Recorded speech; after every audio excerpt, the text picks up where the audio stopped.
Tomorrow, Chancellor Rishi Sunak unveils his spring statement to the House of Commons. Billed as only a mini-budget, this is actually, in my view, the most important economic statement Parliament has heard since the 2008 financial crisis. Even before this Russia-Ukraine conflict, UK inflation was at a 30-year high and growth was stalling.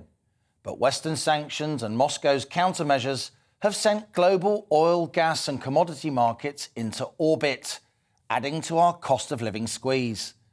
Sunak's most recent budget was last October, when the world and Britain's economic prospects looked rather different. The economy was poised for rapid growth, with GDP set to expand 6% during 2022, according to official estimates, and inflation forecast to average just 4% this year.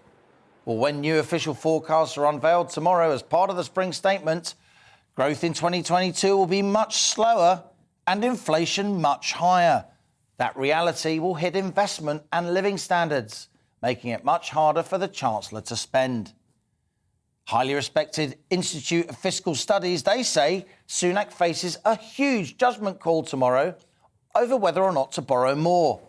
As fuel and energy prices spiral, will the Chancellor do more to protect those on moderate incomes from rising energy costs, asked the IFS. If not, the public faces the biggest hit to household incomes since the 2008 crisis.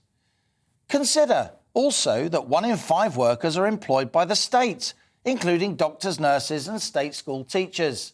And as the cost of living rises, Sunak will need to find more money to avoid a painful public sector pay squeeze. There are around 5.7 million public sector workers, and even before this Russia-Ukraine conflict, inflation was heading for 7% this year.